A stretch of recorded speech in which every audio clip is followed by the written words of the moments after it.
Hello, everyone, and welcome to the Very Cold Lasagna Podcast. I am your host, Dylan Lasagna, and this is episode number 261 of this icy yet spicy sports podcast for all your filthy casual takes on the world of sports for you casual fans out there like you and me. And in this episode, we're here to resume and wrap up our 2024 NFL season team recap month. And yeah, we're talk about the final four teams in said team recap month.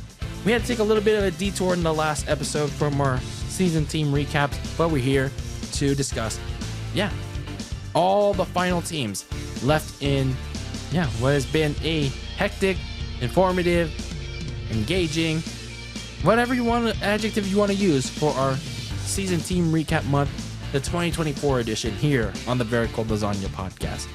So, we discussed 27 teams all throughout this past month, and now we're down to the final four to put it all together for our 2024 NFL season team recap month. So that being said, before we get started, I just want to say thank you for everyone that has tuned in to another year of our NFL season team recap month. We've done how many of these now? Like 3, 4 of these things. And thank you all for listening to another season, another year of season recaps, looking back at the past season of all 31 teams in the NFL and how they did or how they didn't do, and what to look forward to in the rest of the offseason as we head towards the 2025 NFL season, and pretty much every upcoming season in general, as we talk about the past year that was for all 31 NFL teams. And I'm pretty sure you know by now which team I'm leaving out when I do these team recaps every time the NFL season is over with. But a little bit of housekeeping before we get started. I just want to say thank you all for coming along with this journey again for our team recap month.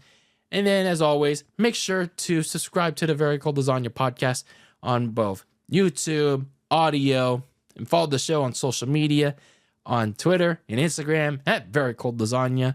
And if you're watching this on the YouTube side of things, make sure to smash the subscribe button if you're not already, which you should, by the way. Leave a like, comment down below on your own takes on the topic at hand, this being our finale of our 2024 NFL season team recaps and the 4 teams that we're going to be discussing. And for all my audio listeners out there, make sure to continue to listen to it, whether it's on Apple or Spotify. And like I said, follow the show on socials at Very Cold Lasagna, whether it's on Twitter or Instagram. And make sure you go tune into the last episode of the podcast where we had to take a little bit of a detour from our NFL season team recaps, where we reviewed from 10 years ago, WWE WrestleMania 31. And I had a lot of fun looking back at the past on my experience attending WrestleMania down at Levi Stadium. It was a very lengthy episode, but it was good to relive that experience, and also having to watch it from the WWE Network feed again. So go ahead and after this episode, make sure to go back and listen to it, watch that episode. And in case you missed any of our NFL season team recap episodes from the last month, make sure to go and check those out as well. So that being said, let's get into our final 4 teams of our 2024 NFL season team recap month. So by this point in time, it's pretty dry out there in the NFL offseason, but we still got 4 more final teams that we have to discuss. And these final 4 teams at this point of the season have made it as far as either the conference finals or the Super Bowl. But there could only be one, right? There was only one that stood tall at the very end of all 32 teams in the National Football League. And that includes the 3 that couldn't finish their story, that couldn't raise the Lombardi Trophy down in NOLA, down in the Big Easy. That included the team that we already talked about, which was the Saints, by the way. There was only one that could stand tall down in the Big Easy, down in the the Caesar Superdome, brother. Yeah, there's only one that could stand tall. Now, was it going to be the one that was on the verge of making history, of asserting the repeat, or was it another team that could finally prevent them from making said repeat? Well, we're going to talk about it in our finale of our 2024 NFL season team recap month. So we begin our march towards the end of our 2024 NFL season team recap month as we head over to the nation's capital, to the DMV, as they like to call it for some reason. Maybe there is a specific reason, but either way, let's first look at the Washington Commanders. And during one of the worst yet pretty much expected seasons in their history back in 2023, the Commanders marched into 2024 simply ready to finally fully embrace their true rebuild in the nation's capital of Washington, D.C. So looking back at this point in time last year, obviously at the beginning of the month of March, and yeah, they were pretty much getting ready to build themselves from the ground up in the most proper way possible. Now, if you remember, at this point in time, I believe it was in 2023 or late 2022, probably around late December, early January, or probably I think it was late December 2023. Dan Snyder, everyone's favorite owner, Dan Snyder. He finally sold the team to Josh Harris. He is like the owner of the Philadelphia 76ers, I believe. But anyway, a key figure of the Philadelphia 76ers, Josh Harris. He comes in with the ownership group, and yeah, they buy the Commanders from former owner Dan Snyder. So it seems like all the dark times, all the dark era of the Commanders / the football team / the redacted was finally going to be over with. So at this point in time last year, to ensure they fully embraced the rebuild under this new ownership, they made a litany of changes. Gone was Ron Rivera as the head coach. In comes in former defensive coordinator of the Cowboys, Dan Quinn, who had previous experience as a head coach. Although, yeah, I'd say it was solid experience. He took them to a Super Bowl with the Falcons, albeit, yeah, blew that infamous lead of all time. But nonetheless, he was a somewhat winning head coach. I'll give it that. And then going to the front office, they replaced Martin Mayhew at GM with former 49ers assistant GM Adam Peters. So you got a new head coach, general manager duo who now have to figure out what pieces do we have to put in place, not just for our new quarterback, but also for the rest of the team. So in comes in edge rushers Dorrance Armstrong and Dante Fowler from Dan Quinn's previous team, the Cowboys, as well as in the offensive lines, center Tyler Blasdaz. And then you get in linebackers, other key linebackers as well, like Frankie Louvu from the Panthers and Bobby Wagner from the Seahawks in free agency. But probably the most important move that they had to make was obviously the quarterback position.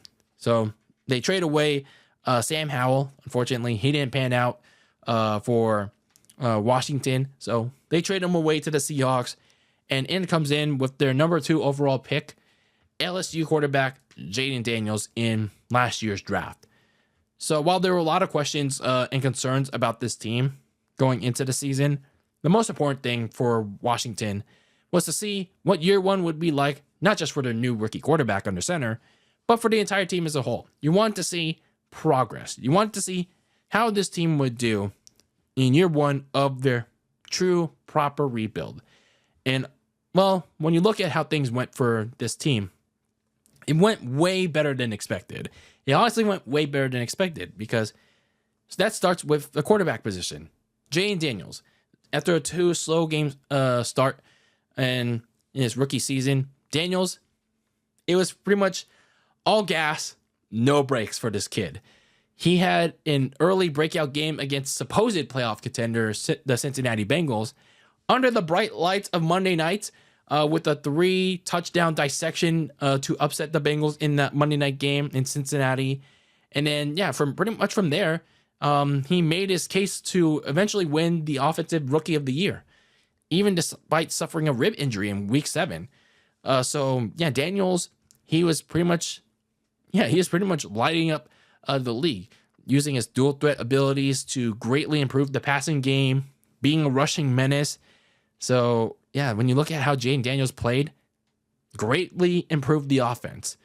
So when you had Daniels at the helm, you saw probably the best years from Terry McLaurin at receiver, Brian Robinson Jr. at running back, and even the reserve receivers. They did good. They did good in their roles to assist the rest of the offense. And then when you look at the offensive line, look at the protection with protecting Jayden Daniels. They really improved. Though they did suffer a blow deep in the year with right guard Sam Cosmi tearing his ACL. Where exactly? Well, we'll talk about that in a bit. And right tackle Andrew Wiley, he was pretty much the weak link of that offensive line. But other than that, the offensive line was pretty good after multiple seasons of bad play, bad pickups, especially the year before, where that offensive line was literally sacking Sam Howell out of DC. So overall, when you look at the improvements that the Commanders made this past season, obviously it starts with the offense, especially with how Jayden Daniels played to earn Rookie of the Year honors. Well, with how they were offensively, obviously there's going to be some things that didn't go right for them, and that had to do with the defense, because there's still many issues with that defense, because that side of the ball had major difficulty stopping pretty much just about anything. Even though you had really good players like Frankie Louvu and Bobby Wagner that came in via free agency, as well as the stalwarts like Deron Payne and Jonathan Allen. Those four alone, they couldn't stop anything else. They couldn't stop opposing running backs, which was evident in multiple games, like the 2 games against the Philadelphia Eagles, and even against like other playoff caliber teams. But the biggest issue with this defense, though, was their Charmin ultra soft secondary, where they couldn't really defend anything. Their secondary was one of the worst in the NFL, despite these additions like good rookie corner Mike Sandstrill, and then trading at the deadline from the Saints, Marshawn Lattimore. Although Lattimore, he didn't really play until late in the season with an injury. So, this Commanders defense, it was very problematic, especially in the back end of it. And then the receiving core, for as much props as I gave them, it wasn't exactly the best. Outside of Scary Terry and Zach Ertz, the veteran tight end. They were still missing that secondary option to Terry McLaurin and Zach Ertz. That Daniels could really consistently rely on, because they made some key drops during key moments of the game. So there wasn't really a secondary option for Jayden Daniels to really go to. But regardless of all their flaws and what was supposed to be year one of a true rebuild, the Cardiac Commanders, they exceeded expectations. They went 12-5, like a record that honestly not many expected to go for. Everyone expected dead last again in their season predictions. I pretty much expected, honestly, even though I didn't give a true pure record, for them to be last in the NFC East, but they went pretty far in terms of expectations. They get a 12-5 record, but not only just getting a winning season, which was a win in of itself, but they also made the playoffs for the first time since 2020. That was another win of itself. But the wins just kept on coming for these work hard Commanders. They went on to win their first playoff game in nearly 20 years against the same team they beat nearly 20 years ago in the Tampa Bay Bucks. That was a big surprise. And then what was even the bigger surprise for these Commanders was not just upsetting the top seeded Lions, but absolutely dominating those top seeded Lions. That was probably their biggest win. Now, I don't know if I say probably, but that was their biggest win of their crazy, crazy year. So they upset the Bucks. They upset the Lions, where everyone was pretty much picking against them. Even me, I picked against them. So they actually made it as far as the NFC Championship game in a 3-match against the Philadelphia Eagles, in a game where, it could have went. I don't know. Maybe did I think it? Do I remember if it could have went either way? I don't know. But either way, the Commanders, for as well as they were playing during the playoffs, they could have made it a challenge against the Eagles. But unfortunately, their flaws came back to bite them. And even if the season ended for the Commanders in a crushing fashion, they went as far as nobody expected them to go. An NFC Championship game appearance, Jane Daniels performing as well as he did despite a kind of flawed supporting cast. I'd say it's still a very successful first year of this rebuild in DC. So yeah, I said it back then, and I'll say it again. I think the Commanders may finally be out of the trenches of the Dan Snyder era. The Dan Snyder era, the Dan Snyder darkness, the dark cloud in DC. So, yeah, I think the Commanders might be back. They might be back, man. But obviously, there's still work that has to be done for the Commanders to finally go further than they want to go. If they want to achieve the heights that they want to go to. And that started with the offseason that's ongoing for them to assure that year 2 of this rebuild is more successful than this past season. If they want to get back to the NFC Championship game, if they want to go further than the NFC Championship game, and assuring that Jaden Daniels doesn't hit that sophomore slump like various other quarterbacks have in recent years. So looking at the offseason so far for Washington, they had around $75 million to start with. They have the 29th overall pick as of right now. Some of their key free agents included receiver De'Ami Brown, edge rushers Clinton Farrell and Dante Fowler, one of which they re-signed in Clinton Farrell, corner Benjamin St-Juste, who remains unsigned, and safety Jeremy Chin, who went to, I believe, the Raiders. So some of the moves that they already made so far in this, well, at this point in time, quite free agency, but they've been pretty active in the last month or so up to this point.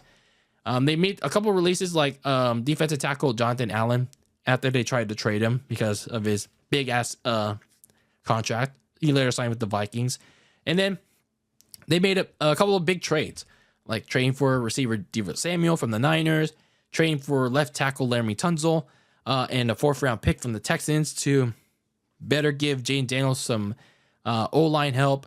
And then they made some re-signings like Clinton Farrell, linebackers Nick Bellore and Bobby Wagner, receivers Noah Brown and KJ Osborne, and tight ends Zach Ertz and John Bates, who I'm not sure if they really used John Bates this past year. And then the one free agent signing that they did give is to Javon Kinlaw from the Jets. And I'm not sure why they gave him such a big contract. It's to a reserve, a rotational defensive tackle. But whatever helped for them, I guess. So some of the things that they still need to do throughout the rest of this offseason is adding some more depth at receiver, because they took a big gamble by trading for Deebo Samuel, but clearly they still need more help around him and Terry McLaurin. Maybe they can find something in the middle rounds of the draft. I wouldn't expect them to use it, their 1st-round pick, on a receiver, unless there's a gold mine. They're going to be jumpy at it. But I would use maybe one of their other primary needs with that 1st-round pick. Like with the secondary. They got to address that problematic secondary, because rookie Mike Sandstrill, he was really good late last year. And so was trade piece Marshawn Lattimore once he was healthy enough to go play. But they still need some help in both the slot and on the outside. So even though they signed Jonathan Jones, getting 1 or 2 corners in the draft and maybe a safety, they could be great for the Commanders to fix their poor passing defense. Yeah, that Charmin ultra soft secondary. So yeah, they got to figure out what to do. at the secondary position in this upcoming draft. So a lot of things to figure out. So the Commanders, they had an unexpected season of success for the first time in forever, and they finally found a quarterback that can hopefully lead them back to the promised land and get them out forever out of this Dan Snyder cloud of darkness. It's only been a year, but they got to have another successful year to finally get them out of that Snyder cloud of darkness. So there's still work to be done for these cardiac Commanders, and that continues for the next couple of months with fixing that bad defense that eventually killed them in Philadelphia. They do that, and they continue to help Jayden Daniels in year 2. I think the Commanders, you can be looking at them as really serious competitors in the NFC come 2025. We move on from the nation's capital and fly up north to Western New York and look at the Buffalo Bills, having their aspirations of a Super Bowl go wide right before they can get to the AFC title game again in 2023. The Bills saw their divisional playoff hopes again, evaporate for the third straight year, and they entered this past season with a lot of questions after an offseason full of change. So when we look at the Bills at this point in time, last year and in the last offseason, it saw a lot of releases and the departures of several key players from their last 3 playoff runs. And that included Jordan Poyer, Tre'Davious White, Gabriel Davis, Leonard Floyd, Jordan Phillips, Poona Ford, and so on and so forth. There are so many key names for the Bills that had come and gone from the Bills' last 3 playoff runs.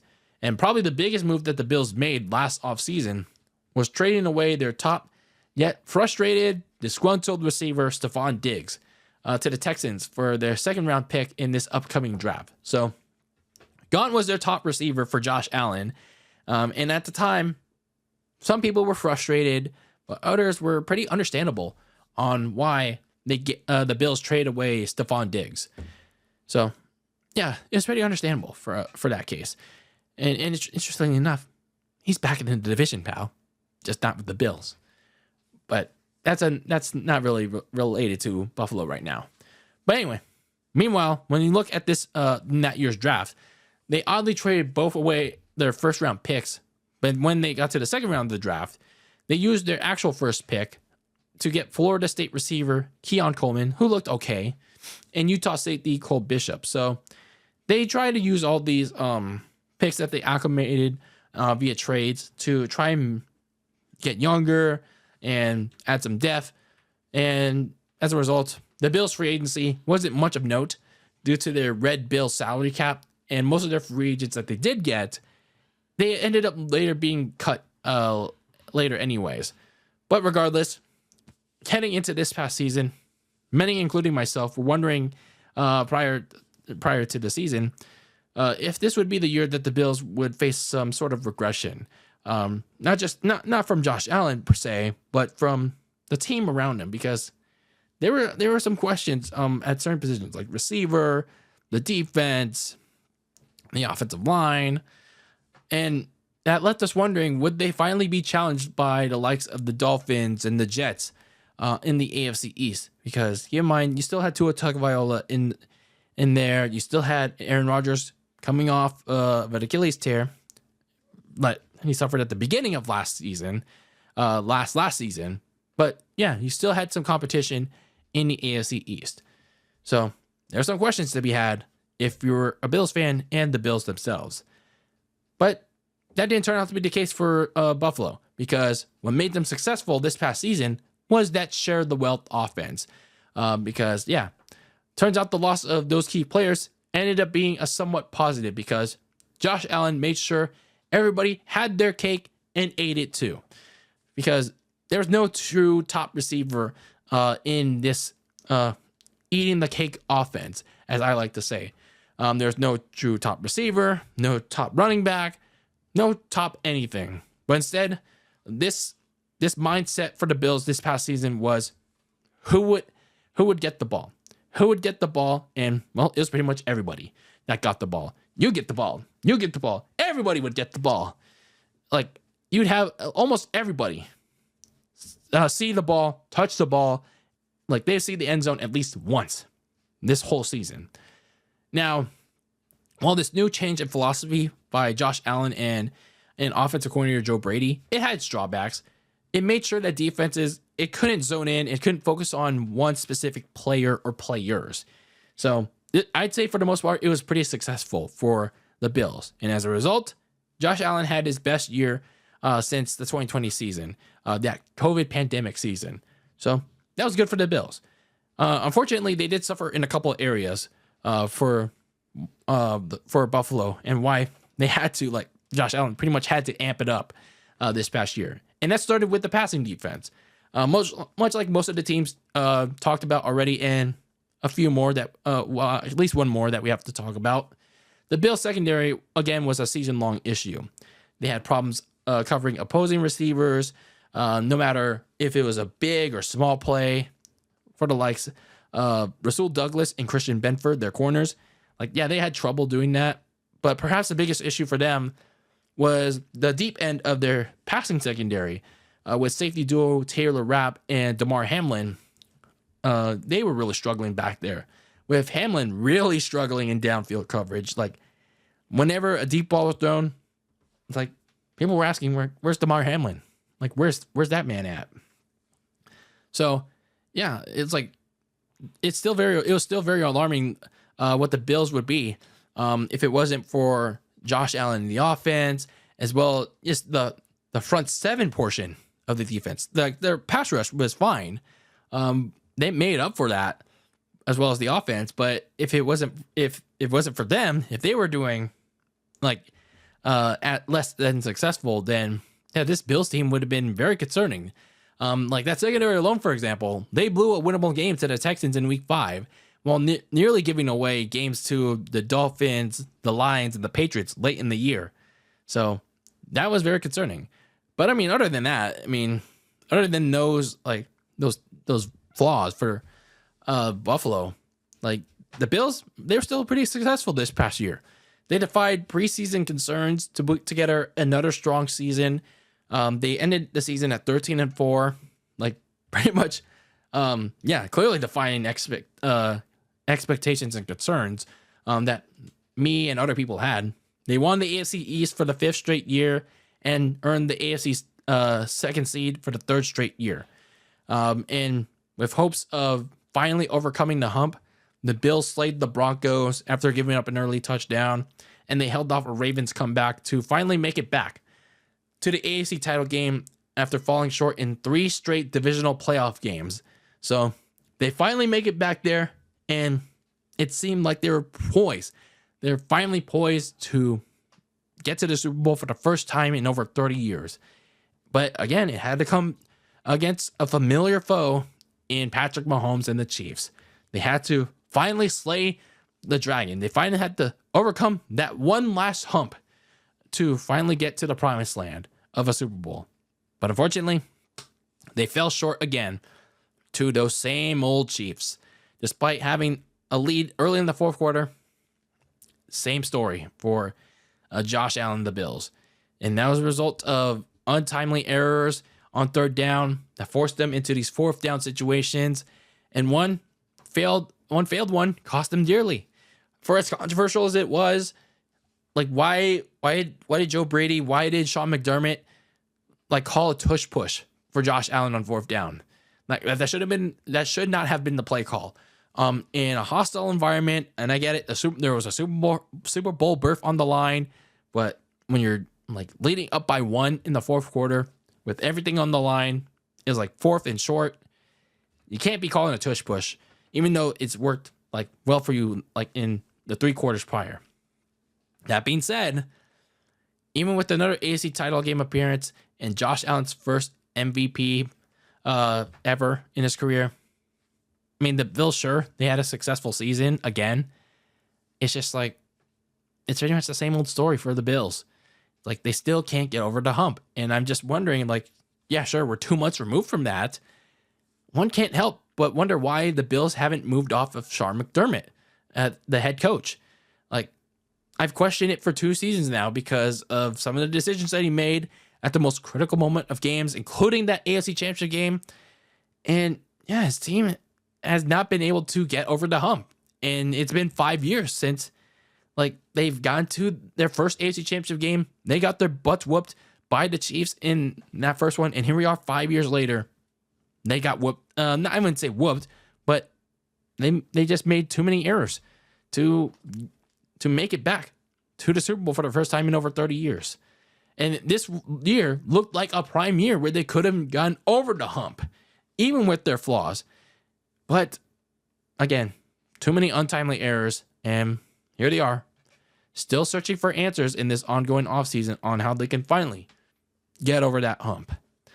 So, looking at the Bills' offseason so far, they were in the red. I would say around $15 million. $15 million in the red, so they had to clear up some cap space. I'm not sure where they are now, but they made some moves to get out of that red. They picked 30th overall in this upcoming NFL draft, unless they made another trade in the first round by this point in time, but we'll see. Some of the key free agents that they had going into the offseason, the receivers, Amari Cooper and Mac Hollins, corner Rasul Douglas, and defensive tackle Quentin Johnson.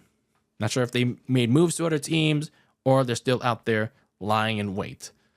Some of the moves that they already made, some of them consisted of cost-cutting moves or some cheap vet deals. One of those cost-cutting moves was releasing edge rusher Von Miller. He started out, I'd say, pretty fine when he first signed on in 2022, but then, man, that torn ACL, it really hurt him the rest of the way in the last couple of years, and well, now he's cut. They did make a couple of moves, like signing from the Chargers, Josh Palmer. Not sure why they signed him, but they did add on edge rusher Joey Bosa, so that's a nice cheap deal that they got. They also signed defensive lineman Larry Ogunjobi from the Steelers, and they also got some help in the secondary with corner Dane Jackson from the Panthers. But they also traded away corner Khair Alam, who it's a first-round bust, by the way, and a 6th-round pick to the Cowboys. So, yeah, they made a couple moves to either get some money back or to help out their needs. So, speaking of needs, some of the things that they still have to address this offseason is finding a number one receiver for Josh Allen. I'm not sure if Keon Coleman will be that top guy, but the Bills should really consider using that first-round pick on getting a new top option for Josh Allen, even in an offense that may or may not still be having that philosophy of continuing to share the wealth. Everyone has their cake and eat it too kind of offense. But either way, I feel like this team, it kind of suffered a little bit in the playoffs, not having a number one receiver. And there were times where Keon Coleman kind of disappeared. So, yeah, they could really use a top receiver in coming out of this draft. And they really need to add some help in the secondary because there were some issues in the passing defense last year, notably with Douglas and Hamlin, who the Bills re-signed despite their shaky pass coverage. So they need to find a young corner or two while finding some depth at safety if Hamlin continues to flop, especially. So for the Bills, they were on the cusp of finally making it back to the Super Bowl, but they once again fell short one game of it in 2024. So as we look at it right now, they really haven't done anything much to fix their pressing needs. But in order for them to finally get over the hump next fall and make it to their first Super Bowl in over 30 years, they're going to have to do something sooner rather than later. They're going to have to especially do something in this upcoming NFL draft because for as most valuable as he is, Josh Allen can only do so much for this team. So the next team we're going to be talking about is one that may surprise you, one that everyone expected to be the last one that we talk about, and that's the team that was supposed to eat, sleep, conquer, the repeat, and that was the Kansas City Chiefs. The Chiefs headed into this past season as the back-to-back reigning, defending, undisputed Super Bowl champions, seeking history. History that had never been done before in the NFL. And that history was the slogan that I had given to them before the season started: eat, sleep, conquer, the repeat. So to do that, to do that for the Chiefs this past offseason, they had to make a couple of moves. So they traded away corner L'Jarius Sneed to the Titans in return for some draft picks. They also re-signed receiver McCole Hardman and their top defensive tackle, Chris Jones. They also signed receiver Marquise Hollywood Brown in free agency while drafting a receiver by the name of Xavier Worthy from the University of Texas. So they did all these moves to try to bolster their core and also prepare for a chance at making history. Never before done history in the NFL. But there were some speed bumps in the way with various players either getting into legal trouble or having some controversial incidents off the field. There would either be nothing burgers still pending, or if you're Isaiah Buggs, released. Nonetheless, the goal remained the same for these same Kansas City Chiefs, despite an eventful offseason. Eat, sleep, conquer, the repeat. So that was the goal for these Kansas City Chiefs going into 2024. So when you look at what went right for Kansas City this past season, obviously things will always go right for the most part when you have Patrick Mahomes under center and when you have your usually reliable weapon at tight end, Travis Kelce. And this was despite them having a down year. The duo, I'd say they probably had their worst year when you look at the stat sheet and at times on tape. But looking at them performance-wise, you can never really count them out. You can never really count out the Chiefs with Mahomes under center, even with the offense playing really uninspired football for most of the year. Both of them were still at their best in clutch time when they had to go and either get the go-ahead score with Mahomes, or Mahomes had to go down the field, down the distance, and get Harrison Butker set up for his game-winning field goal. So, yeah, when you had Patrick Mahomes under center and you needed Travis Kelce to go and make a clutch catch, yeah, you can never really count them out. You can never really count out the Chiefs in a game-winning situation. And then there was also the emergence of rookie receiver Xavier Worthy. He was taken late in the first round in the event that other young receiver, Rashee Rice, he had some legal issues last offseason that would be worse than expected.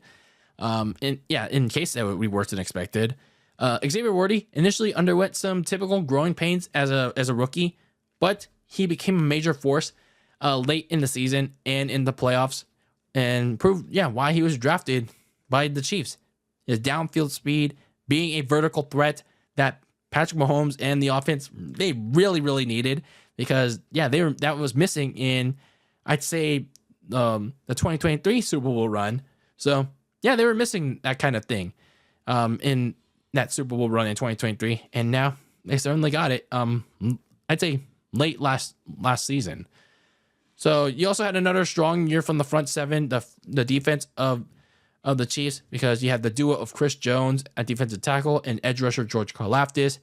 They were, again, exceptional, stopping the run and pressuring the quarterback for Chris Jones inside, George Karlaftis at the edge. And then linebacker Nick Bolton, he was a major piece in limiting opposing offenses in the short field passing game and helping stop the run as well. So another really good year for the front seven.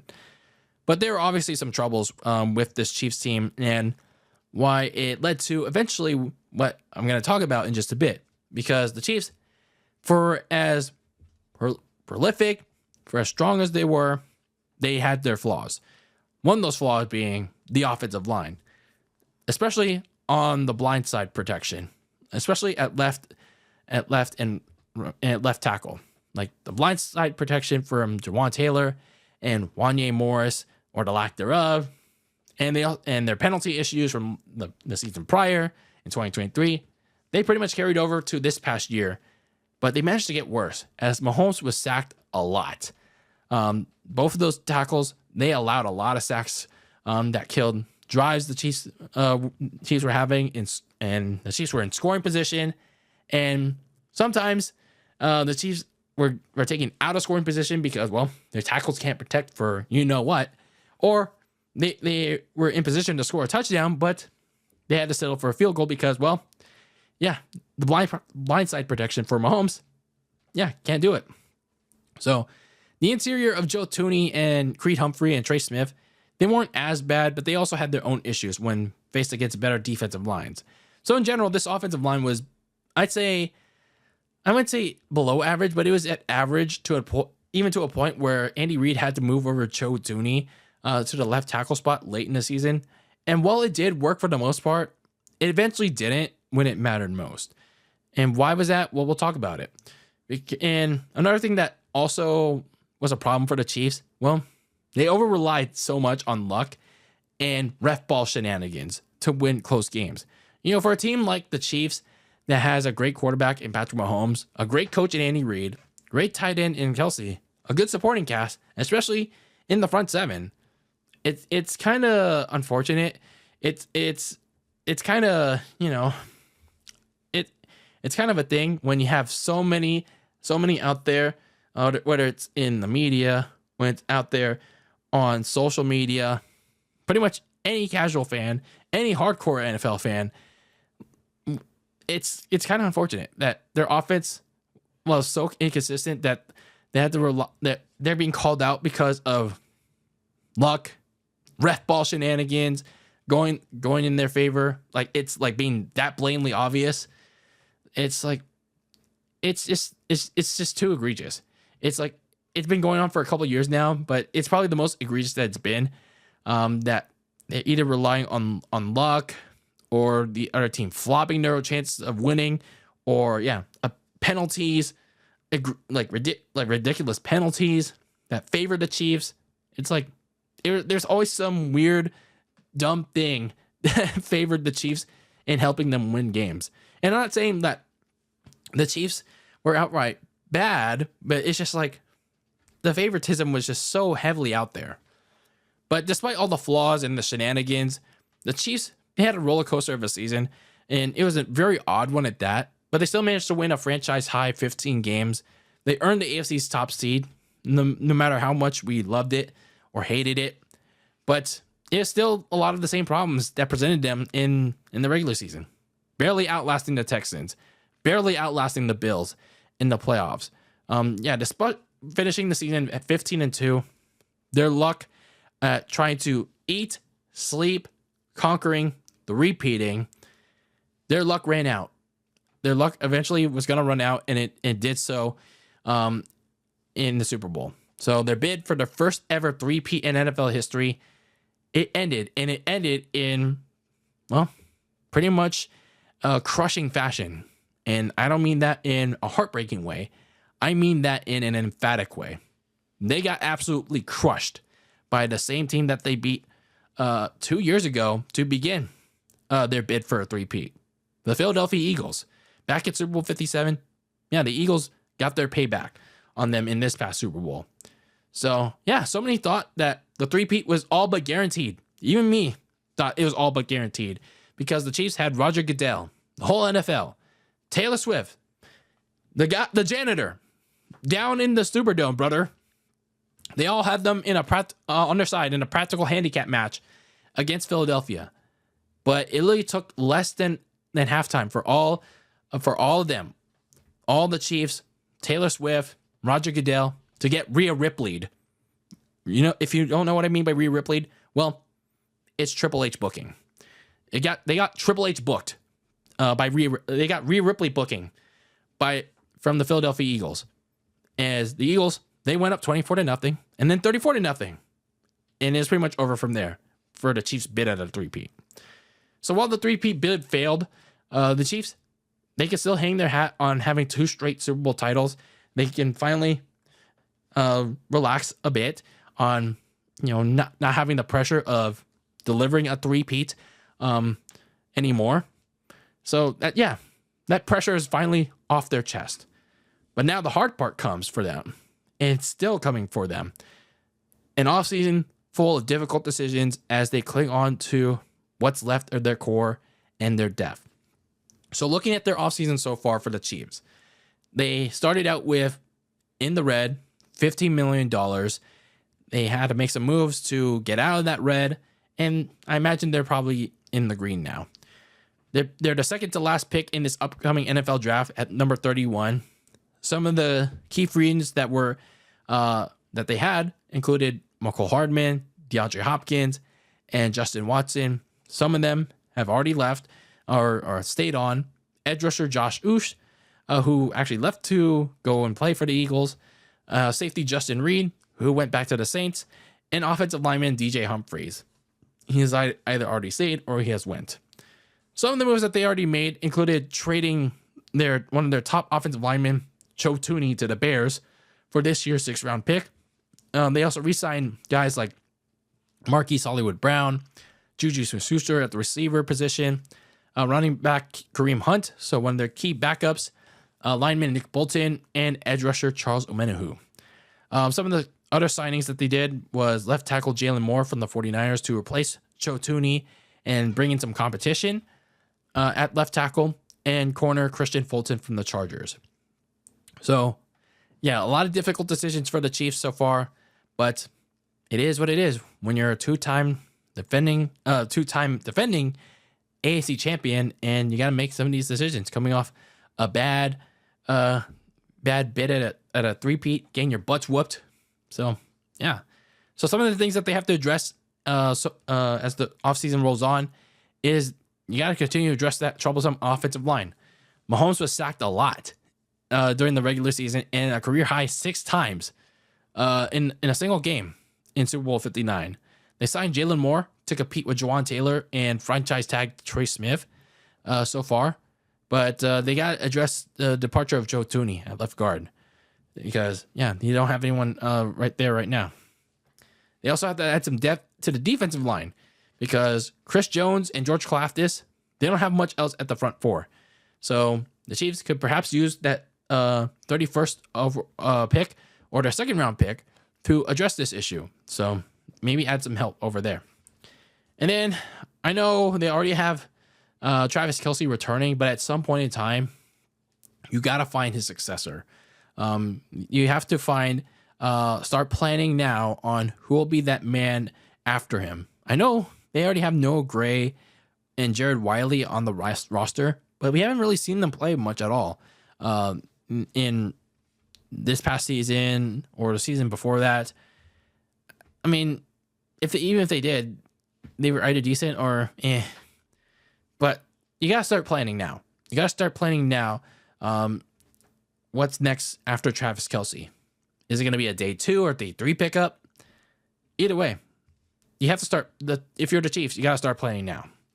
So despite a disappointing end to a bid at making first-time NFL history, the Chiefs still remain the team to beat in the AFC, even if they lost a lot of depth so far. And that's going to remain the case until proven otherwise this upcoming season. Now, the Chiefs still got a lot of questions to answer, especially in the trenches. But as long as they have Patrick Mahomes under center, they got Andy Reid as the coach, the team's going to remain competitive like always. And again, until proven otherwise. And now, for our final team of our 2024 NFL season team recap month here on Very Cold Lasagna, we fly into Philly and fly and discuss the new reigning and defending undisputed Super Bowl champions, the Philadelphia Eagles. The Philadelphia Eagles went into this past season looking to put the stink of 2023 that was filled with a late season collapse and an embarrassing wildcard loss to the Tampa Bay Bucks. They were looking to put that away. Put that away, pal, in the past, and hope to try again for another crack at the Super Bowl. So to do that at this point in time last year in the offseason, they had to undergo significant coaching changes.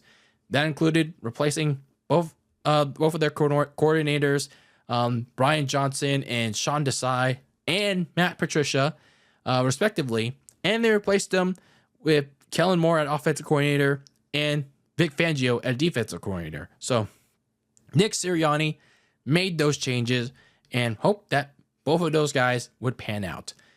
So they also made some key extensions to key players like receivers A.J. Brown and Devontae Smith, offensive linemen Lyndon Dickerson and Jordan Mailata, and to kicker Jake Elliott. So they kept all those key guys around. Although they lost Jason Kelce to retirement, it was pretty expected at that point. and as well as to defensive tackle Fletcher Cox to retirement, they had their replacements already in hand. Looking at some of the other moves that they did in last year's offseason, probably one of the biggest one that they did was signing running back Saquon Barkley from the division rival Giants. So an instant jolt to the offense to help out Jalen Hurts. They also signed over C.J. Gardner-Johnson at safety, so they got him back after a 1-year rental from the Lions. And in the draft, they got some key additions to what was a pretty bad defense, a bad defensive regression in 2023. So they looked to resolve that this past year by drafting corners Quinyon Mitchell and Cooper DeJean, respectively, from Toledo and Iowa. So there were a lot of moving parts under the watch of general manager Howie Roseman and the coach Nick Sirianni to ensure that a season like 2023 wouldn't happen again under their watch. As the Eagles, heading into this past season, they looked like the clear favorites to win the division, the NFC East that was, going to this past season. And they were hopeful that they were going to rebound and pull a Cody Rhodes and finish their story in 2024. But it didn't start out that way, unfortunately, because they started out pretty slow for multiple reasons. The main one being that both sides of the ball, they were kind of having some trouble adjusting to the play style of its new coordinators. There are some flashes of what we would later see from Kellen Moore's offense and later Vic Fangio's defense. But early on, it was pretty much the same story of how mid-2023 was and how the rest of that season panned out. Especially on offense, like the first 4 games saw multiple problems, especially like finishing drives. Jalen Hurts turned the ball over pretty frequently. And when you look at that week 2 game against the Falcons, Saquon Barkley brutally dropped the ball in the red zone on a 3rd down pass that allowed Kirk Cousins to lead Atlanta on a game-winning drive where had Saquon caught it, it would have led to a 1st down and finished the game. But instead, the Falcons went on to win that game. And then you go to a couple weeks later, Devontae Smith and A.J. Brown, they suffer injuries during that 2-game road trip to New Orleans and Tampa Bay. And that caused the Eagles to get their butt whooped in Tampa Bay. So all this led to a 2-2 record before a very early bye week. And during that bye week, it led to rabid Philly fans calling for Nick Sirianni's head. And this was even after they got back from the bye and they beat the Skid Marks, a.k.a. the Browns. So Sirianni wasn't exactly scot-free from these issues as well. So even though they beat the Skid Marks out of the bye, Sirianni's egotistical butt was seen jaw-jacking with fans, getting into it with his players, pretty much getting into it with everybody. But yeah, he managed to cool his head, get out of his mind space, and yeah, eventually we would see what later to come with pretty much everybody and with that team for the greater good. And then another thing that went wrong with this team throughout the year was some inconsistency in the passing game. Much of this had to do with the heavy focus of Saquon to help out Jalen Hurts, but it also threw off some of the rhythm for Jalen Hurts in the passing offense. Notably, Devontae Smith and A.J. Brown, their production dipped this year as the passing plays were more focused towards Saquon. The targets went towards Saquon more, but the play calling was generally more safer than usual when it came to passing plays. Like there were games where Jalen Hurts barely surpassed 200 yards or even less than that. And yeah, it's because, Jalen didn't really throw that much. And again, while it didn't feel like much when they started winning more, it did feel frustrating at times for the receiving corps. And maybe even if you were an Eagles fan or whether you're an Eagles fan or not, it did feel kind of frustrating at times because, even if they're winning, it's kind of hiding Jalen Hurts for the most part. Especially when A.J. Brown at one point was caught reading a book. He was caught reading a book. I'm not sure what book it was, but yeah, when one of your receivers is caught reading a book and he didn't do much during the game, that should tell you something. That should really tell you something. But on a positive note for the Eagles and how they turned things around is, because of Saquon Barkley. The addition of Saquon Barkley and his MVP caliber year. He had his best career year yet, coming over from the division rival Giants, clearly making them regret not re-signing him, not using that long-term deal, preferring to re-sign Daniel Jones over his ass. And yeah, his first fully healthy season since 2022. Aided by a great offensive line, Saquon would slice up opposing defenses on the ground. And as a pass catcher, he went on to become the 9th running back in NFL history to reach 2,000 rushing yards in an MVP-like season. So Barkley's addition, not only added more to the rushing threat of Jalen Hurts, but also took pressure off of Hurts as a runner to help him dial up plays both as a passer and as a runner in general. And going back to that defense of Vic Fangio, when they had their initial struggles, they eventually rounded into form to become one of the best defenses in the NFL, if not the best. It took a couple of games for everyone to adapt, but eventually they turned it around after the bye week. It also took some changes as well. That included inserting corner Cooper DeJean into the starting lineup. And once DeJean was in there, he was a major difference maker alongside other rookie corner Quinyon Mitchell in the secondary as a shutdown duo alongside veteran corner Darius Slay. But it was the front seven, especially, that really put the heat on opposing offenses with the likes of Jalen Carter, Milton Williams, Nolan Smith, and Josh Sweat. They were able to get to the quarterbacks in a big hurry. And they didn't even blitz. Like, Vic Fangio didn't even call blitz packages, blitz plays for his guys. They were just that good in getting to the quarterback, creating turnovers, quickly stopping the run. They were just damn good. And then you also had the passing game eventually turning around. It wasn't perfect by any means still.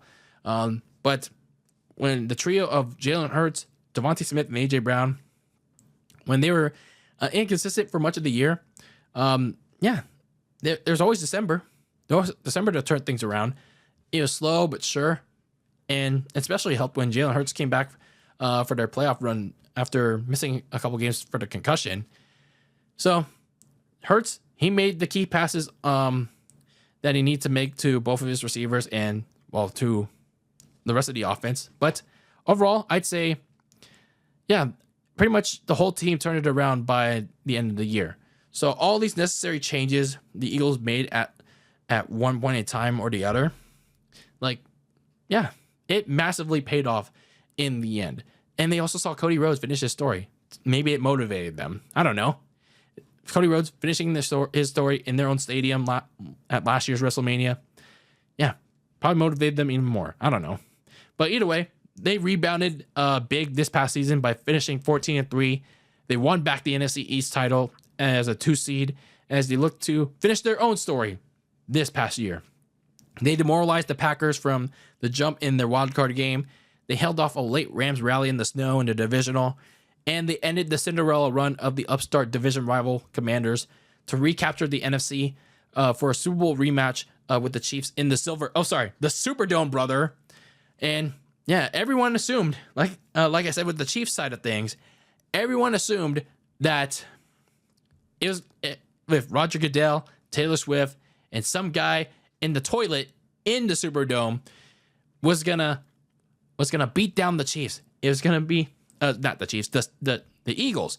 Everyone was gonna beat down the Eagles, and the Chiefs' three-peat was gonna be in their hands. But no, the Eagles shook everyone. They shook everyone with their own beatdown on the 2-time defending champs from the start, and they denied the Chiefs of their history-making three-peat that was gone well before halftime. Well before the halftime show, they pulled off their Cody Rhodes. They finished their story of redemption to bring back the Lombardi Trophy to Philadelphia. So credit to the Philadelphia Eagles for taking accountability for a cursed 2023. Something that a certain booker won't do for his certain eradicator for a certain mommy in WWE. But that's besides the point. But either way, the Eagles rebounded this past year with a well-earned Super Bowl win. And I know many have forgotten it by now because so many were expecting a three-peat and the media talk surrounding that. But nonetheless, it's honestly for the better, if you ask me. Of course, now, as with every new champion, now comes the hard part that comes afterwards, the follow-up.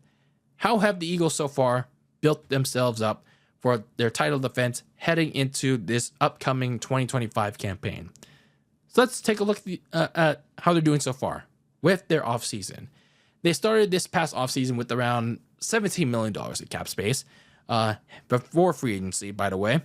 The number might have gone up or down, depending on what they did with extensions and re-signings.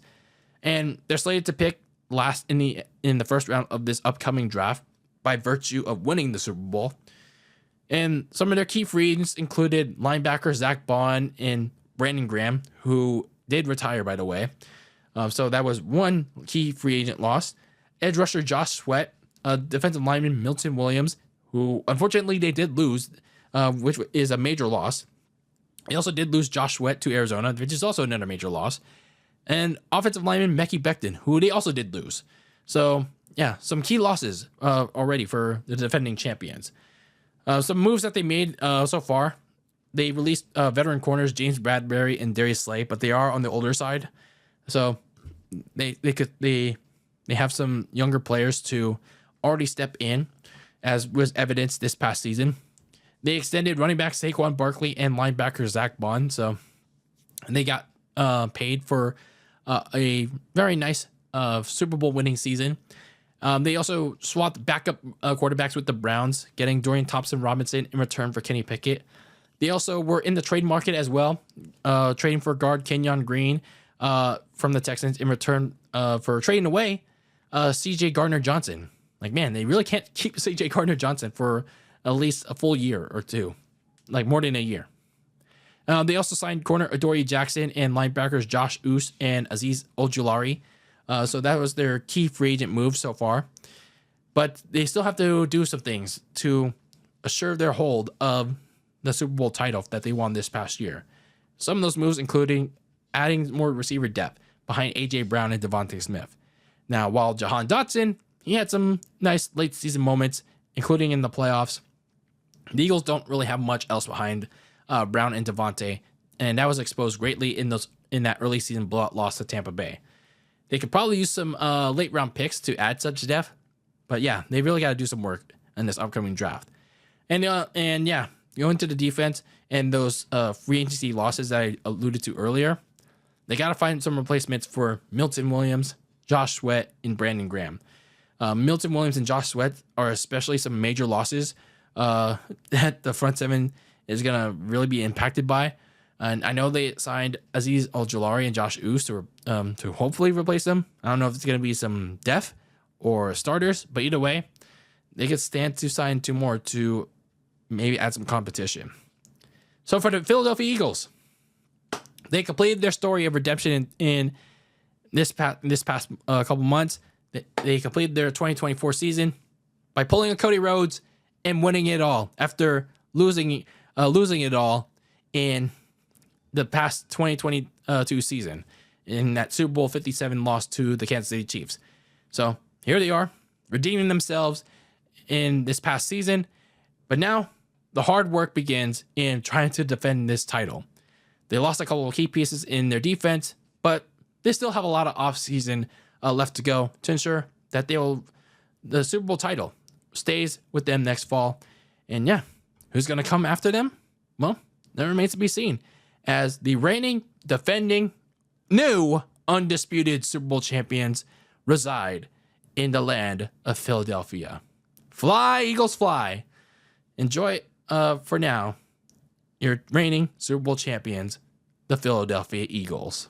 And that is a wrap on our 2024 NFL season team recap month. 31 teams, 31 recaps, 31 off-season to-do lists. They are all in the books, ladies and gents, all throughout this month and change. Yeah, it's all in the books. So, yeah, let me know how your team did and didn't do and what they still need to do. And, man, I can't believe it's all but over with. Another season team recap month here on Very Cold Lasagna is in the books. And we wrapped it all up with the Washington Commanders, the Buffalo Bills, the Kansas City Chiefs, and your new reigning, defending, undisputed Super Bowl champion, Philadelphia Eagles. So, yeah, let me know how your team did or didn't do in the offseason so far. And of course, this past season being 2024 and what they need to do going into 2025 and heading into this upcoming NFL draft. Yeah, let's have a conversation about it whether it's on YouTube, in the comments section below, or slide into my DMs on social media on X or Instagram at Very Cold Lasagna. And I just want to thank you all again for listening, watching, whatever it was, to all the episodes when it came to our 2024 NFL season team recap month, as we now begin the march towards the 2025 NFL season. And yeah, getting ready for that, getting ready for what's to come for all 32 NFL teams. And yeah, it's still a long ways away, but I'm ready for it. But yeah, that is it. That is it for this 2024 NFL season team recap month and another episode of the Very Cold Lasagna Podcast. I have been your host, Dylan Lasagna. Thank you for tuning into this episode number 261 of this icy yet spicy podcast for all your filthy casual takes on the world of sports. And what's next? Well, you'll just have to tune in to find out, as the tide turns for a new month. And that means something maybe new, maybe something mania worthy. I don't know. You'll just have to find out on the next episode of Very Cold Lasagna. But until then, keep the lasagna very cold in the fridge with your takes on the world of sports. And until I see ya, when I see you in the next episode, peace out.